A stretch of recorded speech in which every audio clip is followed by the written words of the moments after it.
So, family was... No, it was just me and her. Eve was the name they were going to call their first child. They talked about it and were going to try when he came back. Florence's family had a history of firstborn girls, so they were convinced it was going to be a girl. It's hard to know if this is all true. These are stories I remember that I read when I was a child. Maybe I misread, maybe I misunderstood. Sometimes it's hard to remember what happened last week. Who the fuck is Florence?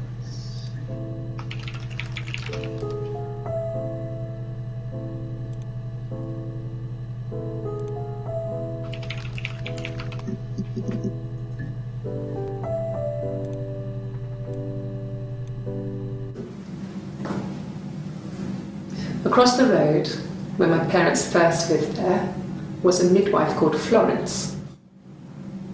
When Hannah was born, I was born at the same time. The midwife was there to help. I'd been throttled by the cord, probably wrapped around my neck by Hannah.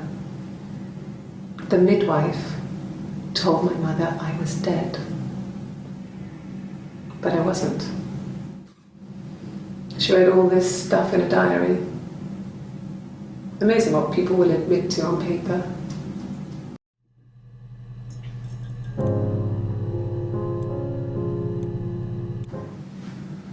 Florence took me home with her. Mother hadn't been expecting twins and had a healthy baby.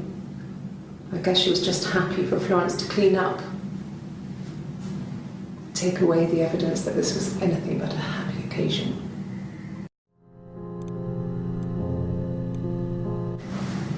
Florence raised me in her home. I never left it. She kept me out of sight. It wasn't odd for people to see a midwife with a baby, carrying in supplies, washing nappies, that sort of thing. I never knew any different. I grew up looking out of my window and seeing her across the road. I thought it was like a reflection in the mirror. She was me. What the fuck? I don't get it.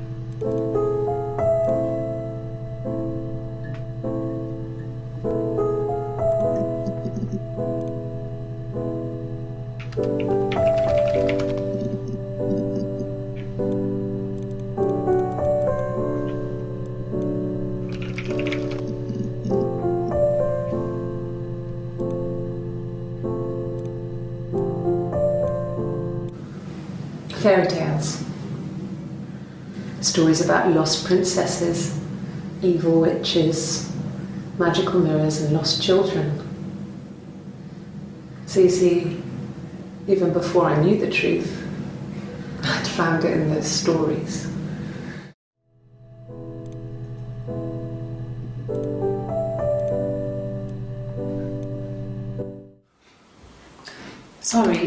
Sorry.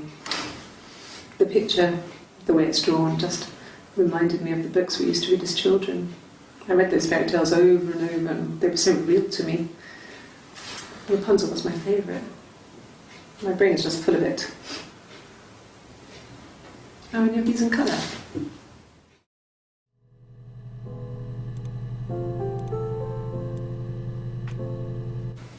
From when I woke up.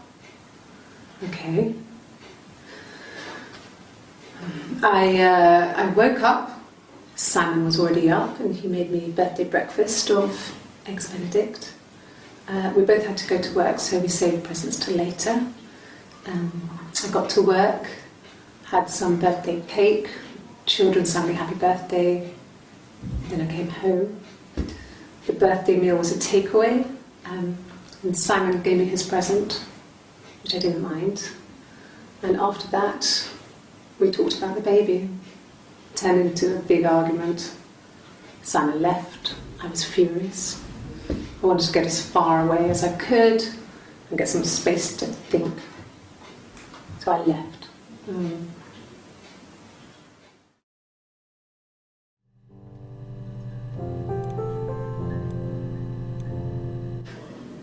You have children?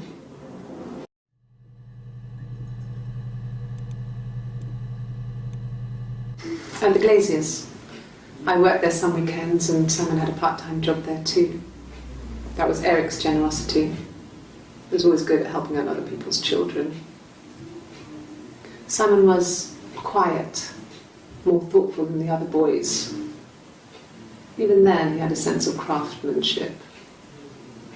Wasn't always rushing stuff. Boys that age are just running around like headless chickens most of the time. Yeah. Plus he had that look. He looked like a fairy tale prince from one of my books.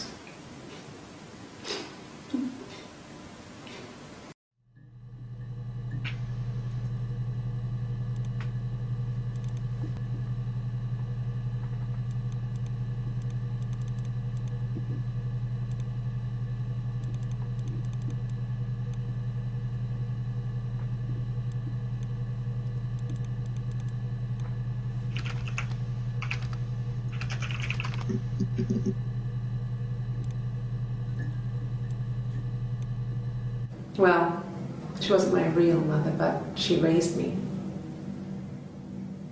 Do you want to hear the story? It's a real-life fairy tale.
I left the next day, Saturday.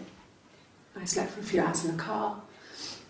When I woke up, I came straight back. Simon wasn't returning my calls and I wanted to try and make up. I got back to the house and Simon wasn't there. And excuse me. Is there a bin?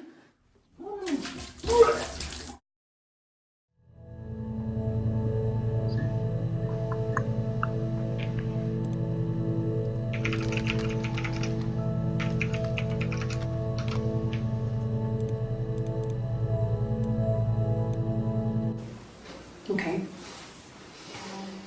I parked up on the street. It was busy, so I had to park down the end of the road. Walked up, knocked on the door, no answer. I took my keys out of my bag and unlocked the door. The main lock was unlocked. You can tell because the key doesn't turn when you try to turn it to the left. I walked in, Simon's coat wasn't on the peg. I couldn't see his shoes in the shoe rack. I shouted out. I walked straight into the kitchen because he usually sits in there to have a cup of tea and read his paper, but he wasn't there. I touched the kettle, it was cold. I looked quickly in the living room, nothing. So I walked upstairs to the bedroom and he wasn't there. I didn't search for him because it was pretty clear he wasn't there. I had a shower. The phone rang whilst I was in the shower. I didn't answer it. I think it was Eric. Then I was just exhausted. So I lay down on the bed and I fell asleep, though I didn't mean to. I woke up a couple of hours later and I was surprised to see no one in the bed next to me. And then I remembered where I was and what had happened. That's when Eric called again. This time I spoke to him. Then I called Doug and Eleanor. And then I decided to come and see you. That enough?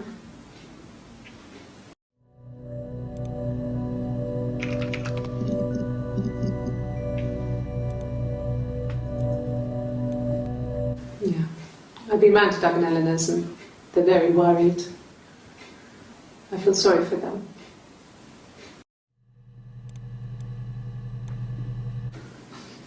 I got a job to contribute, you know.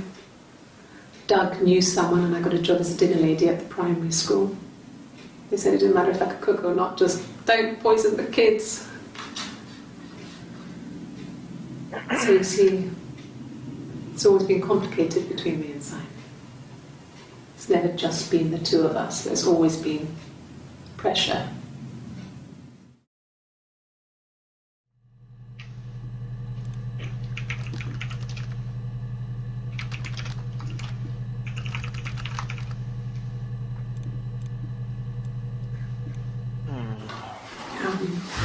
I hoover, I dust every week, maybe less. I once asked Eleanor how often I should dust and she said, if people ask, tell them you do it once a week, but every few weeks is okay. I think she was just trying to make me feel better. I mean, when I was there she was hoovering every day, you know, ran an ordered house. You know how that generation is, putting on a brave front. She has secret stashes of cigarettes. Doug doesn't even know she smokes. When I was there, I saw her. She has these sort of porcelain vases, ornamental, next to the Reader's Digest books. Cigarettes inside. And she still has them. I mean, last time I was there, I looked in a vase. There was a fresh pack. I mean, all those years of marriage, and she still has a secret like that.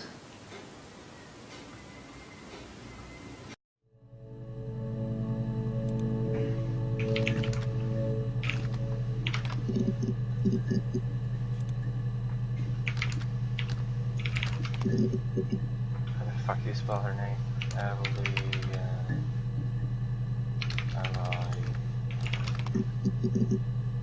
I suck.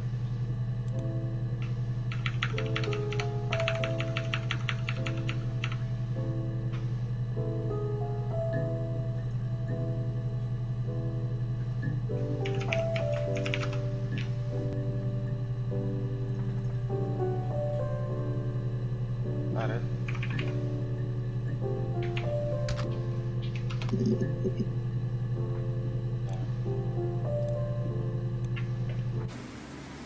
Yeah. 1984 was an awful year in the end. We were living at Doug and Eleanor's. I lost the baby at the end of spring and my parents died in the summer. It was a hot summer, a heat wave. So when they discovered the bodies, it was just awful.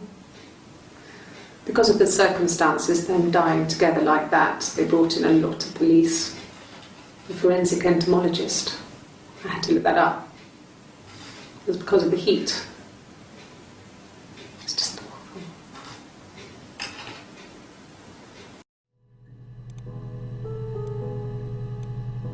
Yes. I speak with Eleanor at least once a day. Not that there's anything much to say. It's more just...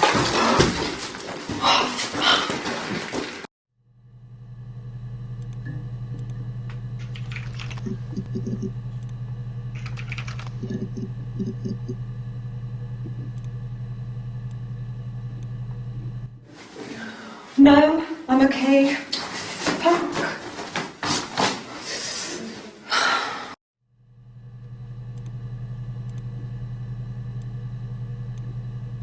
Yeah.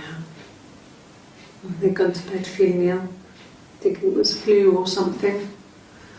The neighbour called me, I had to use my key to let them in. We found them dead in their bed. And they'd been there for days. No one had noticed. Just awful.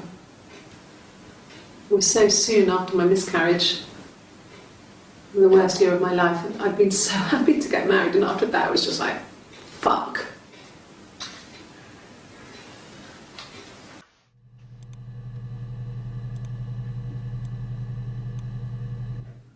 Are you arresting me?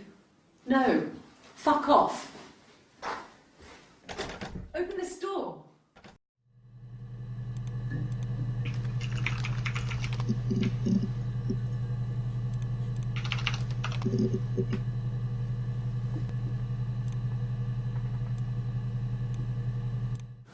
Like I said, I think I was popping out to get something, ran out of something, had to grab something. I sometimes drive too fast. If you want, you can arrest me for that.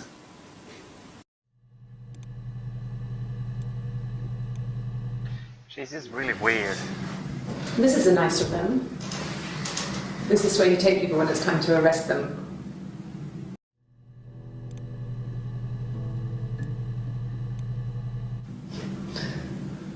Can you arrest someone who doesn't exist?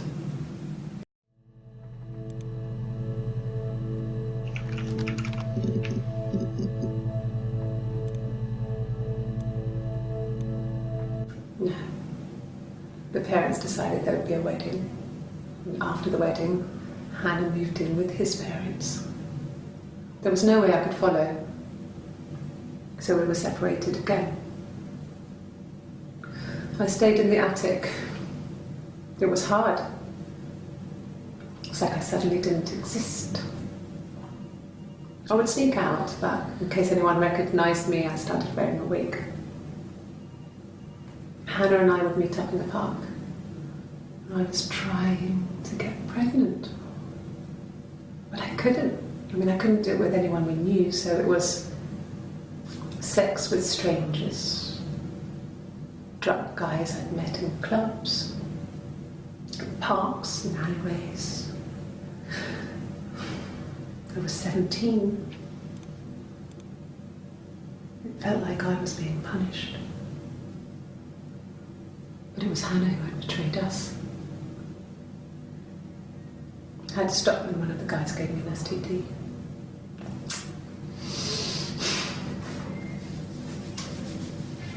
When we met up, it was disturbing.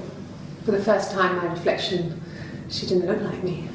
She was fatter, flushed. If anything, I was getting skinnier. I found it hard to look sometimes. We talked about what to do. Was it time to become our own people? I mean, that seemed like the right thing to do, but neither of us wanted it. We agreed that her and Simon would get their own place as soon as possible, and then I could move in. And that was the plan.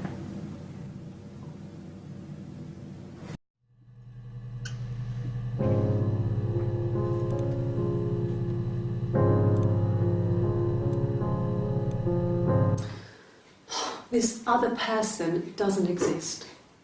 I don't know what the blonde wig is, but it could be anything. Have you looked at the cat flap?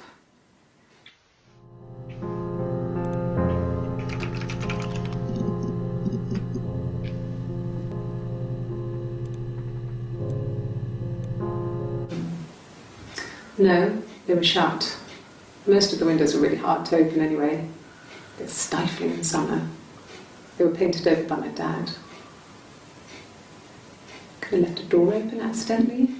Or there's a cat flap in the back door.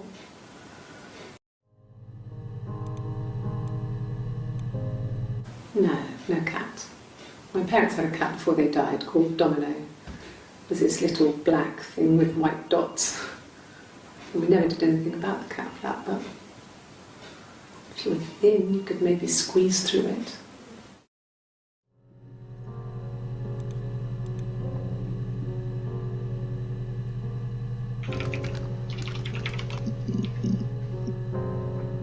Whoa. 61 degrees. This is really, really good.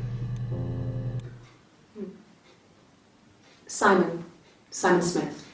He works at Ernst Brothers Glass. They do windows, all kinds of glass. Simon does the more special work, mirror making, feature windows, artistic things, really beautiful things.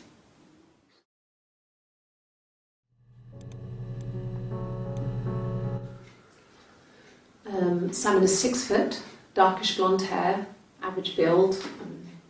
He's clean shaven. If his beard grows, it goes ginger, so he shaves it. I mean, not that there's anything wrong with ginger hair. I bought a photo. They said a spring photo. This was taken last year on holiday in Rome. It's the best one I have.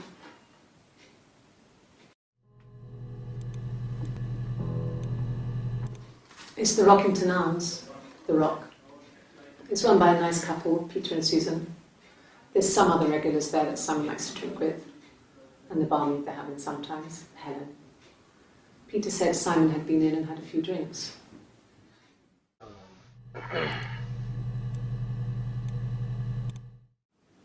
Yes, there's an Amstrad one. No one uses it for very much. There's a printer so you can write letters on it. Simon sometimes plays games, you know, climb the tower, save the princess, that kind of thing.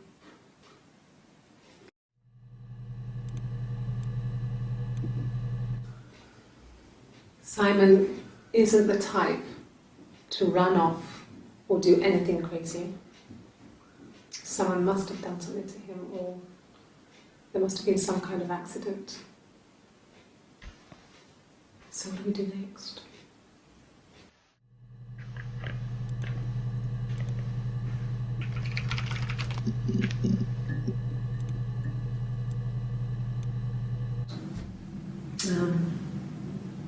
When I was 8, Mother died. She slipped down the stairs. It was an accident. I had read a diary at that point and I knew she wasn't my real mother. So I burned the diary that day and I left. Walked out and across the street.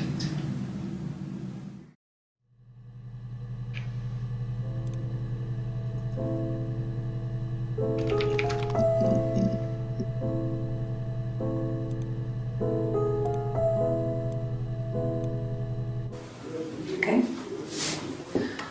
There's a girl and she's staring out of the window. She's sad. She's trapped. She's here. She's looking out the window because her mother won't let her out.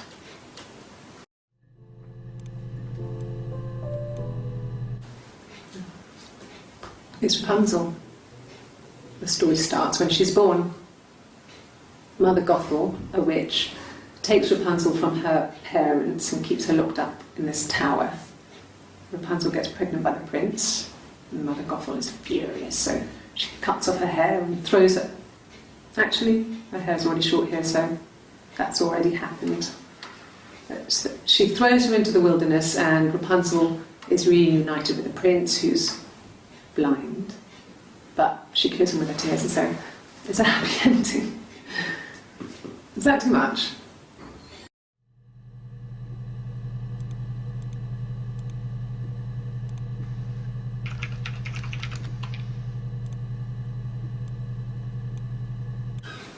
I would have been a good mother. I was young, but I would have been a good mother. She was a girl, by the way, the baby. We were going to call her Sarah. Simon wanted to call her Ava after his nana, but I didn't want her to have a symmetrical name.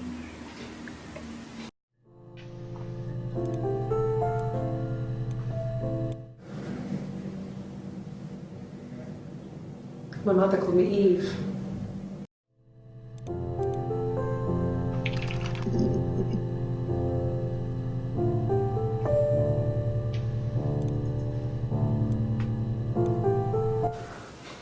Well, my friend Eve.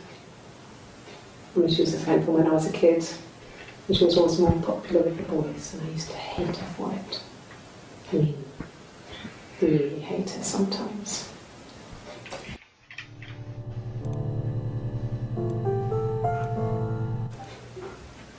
Yes.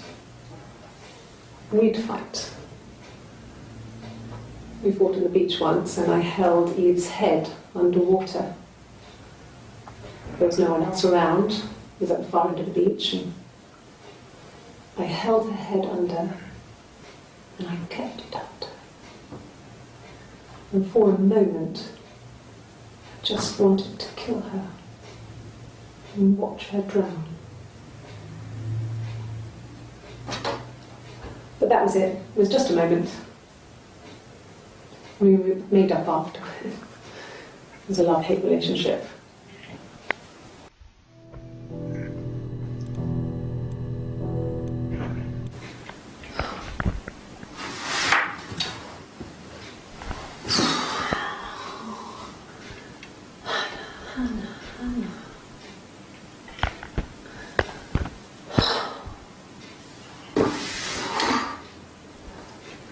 What are you doing talking about Eve?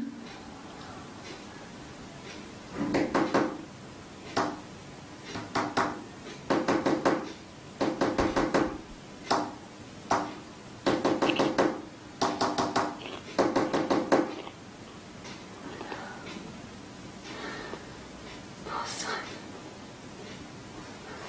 That was Morse code.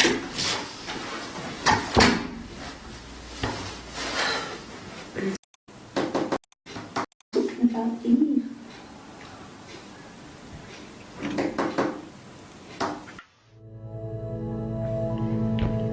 Okay. Morse code.